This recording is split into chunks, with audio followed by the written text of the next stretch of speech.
आप ये बताइए, इस्लाम तो कोई धर्म ही नहीं है, मजहब है, पंथ है, जबरदस्ती थोपा जा रहा है। मैं चुनौती से कह रहा हूँ, आप बता दीजिए इस्लाम अगर धर्म हो, मैं बात कर रहा हूँ। सनातन धर्म तो है, लेकिन हिंदू शब्द कब आया? क्या लेना देना है उसका सनातन धर्म से? तो हिंदुस्तान आ गया ना। शायद आप भूल रहे हैं कि जिस औरंगजेब का जिक्र आज हो रहा है, उसी औरंगजेब ने हमारे नालंदा विश्वविद्यालय को जलाकर राख कर दिया। वो खंडन इस बात की गवाही है कि हमारी संस्कृति को किस प्रकार इस देश के मुगल ने, मुसलमानों ने नष्ट करने की कोशिश करी है, और इसीलिए यहाँ ज्ञानवापी मंदिर में हमारे शिवलिंग को रखा गया ताकि आप लोग वहाँ वजू कर सके और हमारे आराध्य, हमारा धर्म, हमारी संस्कृति सबका अपमान। हमारी रामायण में और महाभारत में सब जगह लिखा है कि कृष्ण जी मथुरा में हुए थे और श्री राम हमारे अयोध्या में पैदा हुए थे, तो आप इस बात से इनकार क्यों करते हैं? अगर आपकी कुरान में लिखा है कि आपके अल्लाह या फिर आपकी मस्जिद वहाँ बनी हुई थी, तो आप दिखाइए। आप ये बताइए, इस्लाम तो कोई धर्म ही नहीं है, मजहब है, पंथ है, जबरदस्ती थोपा जा रहा है। मैं चुनौती से कह रहा हूँ, आप बता दीजिए इस्लाम अगर धर्म हो, मैं बात कर रहा हूँ। जी बताइए। ठीक है, ओके, शदाब का जवाब होगा। टेलीविजन का ऑप्शन आया होगा, आपने कहीं हिंदू फील किया होगा अपने आप को? क्या हिंदू, अब मेरे विद्वान बैठे हैं, सनातन धर्म के विद्वान है। सनातन धर्म तो है, लेकिन हिंदू शब्द कब आया? क्या लेना देना है उसका सनातन धर्म से? वो मुझे बता दीजिए। विदेशियों ने नाम दिया, उस नाम को ढोरे, पहले अपना सोच लीजिए, बाद में मेरे से सवाल करना। जी, बृहस्पत आगम में लिखा, हिमालय समारंभ यावत बिंदु सरोवरम तद्देव निर्मितम देशम हिंदुस्तानम प्रचक्षते। तो हिंदुस्तान आ गया ना, हिंदू से हिंदुस्तान हुआ। सरकारें पहले भी थी और ये संत पहले भी थे, लेकिन वाणी ऐसी नहीं थी संतों की जैसी आज है। और ये क्यों है, इसका जवाब दे देता हूँ। जी। ये इसलिए है कि हर साधु संत अपने आप में ऐसी बात कहना चाहता है टीवी पे कि मेरा चेहरा चमक जाए, मैं बच जाऊं, पिछले जो पाप हैं वो धुल जाए कहीं। 2014 से पहले मोदी सरकार नहीं थी। देवकी नंदन ने तब भी विशाल जन सैलाब को इकट्ठा किया था अपनी सनातन परंपरा को जिंदा रखने के लिए। 2017 से पहले योगी सरकार नहीं थी, जब कुंभ का आयोजन हमारे माननीय उस समय मुख्यमंत्री अखिलेश यादव जी थे। मैं अपने कथा पंडाल से लेकर संगम तट तक 1 लाख लोगों को लेकर गया था राम मंदिर के निर्माण के लिए और सुप्रीम कोर्ट को अर्जी देने के लिए गया था। तब मैं टीवी पे अपना चेहरा चमकाने गया था। तब तो योगी सरकार नहीं थी, तब तो मोदी सरकार नहीं थी। रही बात चेहरा चमकाने की, भगवान ने मेरा चेहरा इतना चमका रखा है कि आप जैसों को 100 जन्म लग जाएंगे उस चेहरा चमकाने में। सर, शायद आप भूल रहे हैं कि जिस औरंगजेब का जिक्र आज हो रहा है, उसी औरंगजेब ने हमारे नालंदा विश्वविद्यालय को जलाकर राख कर दिया। वो खंडन इस बात की गवाही है कि हमारी संस्कृति को किस प्रकार इस देश के मुगल ने, मुसलमानों ने नष्ट करने की कोशिश करी है, और इसीलिए यहाँ ज्ञानवापी मंदिर में हमारे शिवलिंग को रखा गया ताकि आप लोग वहाँ वजू कर सके और हमारे आराध्य, हमारा धर्म, हमारी संस्कृति सबका अपमान। ज्ञान कहाँ से मिला, यही पूछ रहा हूँ मैं, सोर्स पूछ रहा हूँ। नहीं, अपने पॉइंट रखिए। आपसे है, अब आपकी आस्था है, आस्था है या कोई बुक से आपने लिया? नहीं, ये प्लॉट पे आते हैं ना भैया, मेरे प्लॉट पे आप आपके लिए वो कह रहे हैं जमीन का टुकड़ा है।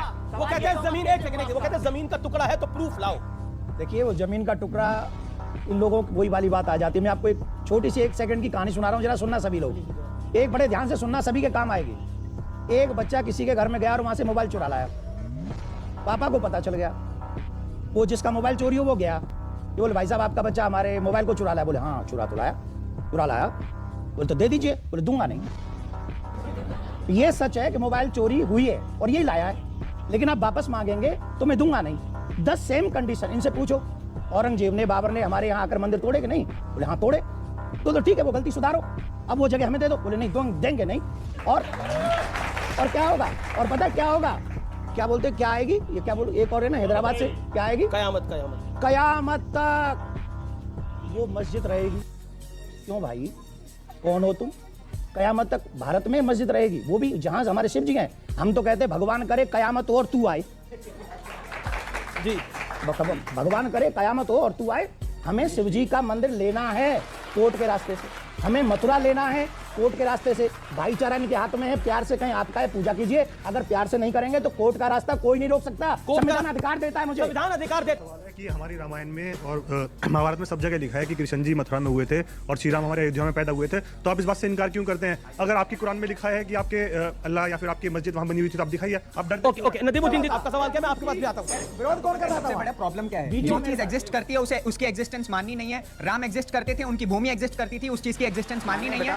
और मतलब उस पे उल्टा सवाल कर देना। और जो चीज एग्जिस्ट नहीं करती, बाबर अकबर ये बाहर के देशों से आए हुए 2 कौड़ी का आदमी हमारे देश को तहस नहस करने की बात करते हैं, उसकी एग्जिस्टेंस माननी है, उसकी एग्जिस्टेंस माननी है। उसके बाद ये इन्होंने कहा कि हिंदू जो है वो 4 वर्गों में बांटे गए हैं। इसका कारण आपको पता है, भगवत गीता का श्लोक है, चातुर्वर्ण्यं मया सृष्टं गुण कर्म विभागशः। गुण और कर्म चारों वर्णों का अगर मैं मेरे काम शूद्र वाले हैं तो मैं ब्राह्मण नहीं कहलाऊंगा। अगर मैं असलियत में ब्राह्मण हूं, पैदा ब्राह्मण हूं, काम शूद्र वाले हैं तो मैं शूद्र हूं। और अगर आपके कर्म ब्राह्मण वाले और आप शूद्र हैं तो आप ब्राह्मण माने जाएंगे। जी क्या कहना चाहते हैं? ऐसे नौजवान क्या नाम है ध्यान से आपका? सुने। नीतीश ठाकुर, देखो युवाओं सीखो, ये है भारत का भविष्य, जो मॉडर्न एजुकेशन के साथ साथ अपनी आध्यात्मिक एजुकेशन को, वो भी गीता को, वो भी सबसे पुरातन ग्रंथ के ज्ञान को साथ में लेके चलता है। ये लोग जो बांटते हैं ना कि ये उपवर्ग है, ये छोटे लोग हैं, ये बड़े लोग हैं, ये है गीता का ज्ञान। अरे मौलाना, अरे हम आपको भी पुजारी बनवा सकते हैं, बनने को आप तैयार तो हो? आप बनो, हम आपको पुजारी बनाते हैं, आप बनाइए। नहीं, मेरी बात सुनिए। हम क्या कह रहे हैं? अनुराग जी ने पुजारी बनने की बात कही है। अनुराग जी पार्टी छोड़े, हम आज ही इनको पुजारी बनाएंगे, अभी बनाएंगे। अभी पार्टी छोड़ो, पुजारी बनो, पार्टी छोड़ो, तैयार हो पुजारी बनने के लिए? अनुराग जी चलिए, आइए, अरे आइए, अरे पुजारी बनिए, पुजारी बना रहे, ठीक है, पुजारी बनना चाहिए ना। मैंने ठाकुर जी अभी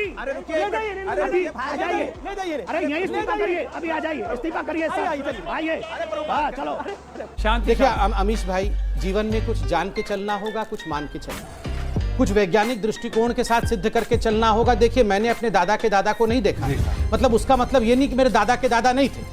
ये प्राचा साहब ने अपनी दादी के दादी को नहीं देखा, उसका मतलब ये नहीं आकाश से टपक पड़े थे। दादी की दादी तो होगी ना। तो इसलिए ये कहना कि मैंने राम को सुनिए, इसके लिए ये कहने की आवश्यकता नहीं कि मैंने राम को देखा नहीं, मैं उस समय मौजूद नहीं था, मैंने देखा नहीं। 10,000 कमरे थे, कौन से कमरे में, ये कहीं ना कहीं जो लोग किसी और मत, पंथ और धर्म के बारे में जो नहीं कह सकते हैं, हिंदू धर्म सॉफ्ट होने के कारण, हम लोग सबको ग्रहण करने के कारण हमारे ऊपर इस प्रकार से ये टिप्पणी करते हैं, मजाक उड़ाने का प्रयास करते हैं। इनकी हिम्मत नहीं है कि कहीं और कह देंगे तो फिर फतवा हो जाएगा। फतवा शादी होगी तो फेरे से होगी या निकाह पढ़ के होगी, इसका क्या मतलब है? मैंने जैसे कहा कि मृत्यु होगी उसके बाद दफनाओ या वो करो, अपने हिसाब से करो, वैसे ही शादी होगी, तुम अपने संस्कार करो। बस शादी में एक बात तय हो जाएगी, शादी होगी तो रजिस्ट्रेशन कराना पड़ेगा, शादी होगी तो सबके लिए एक पत्नी एक पति होगा, इसमें कौन सी समस्या की बात है? जमीन, अब देखिए बीजेपी के प्रवक्ता कह रहे हैं शादी से यूसीसी का लेना देना नहीं, जमीन से लेना देना नहीं, रिजर्वेशन से लेना देना नहीं, तो प्रभु लेना देना किससे है? अरे भाई लेना देना किससे है?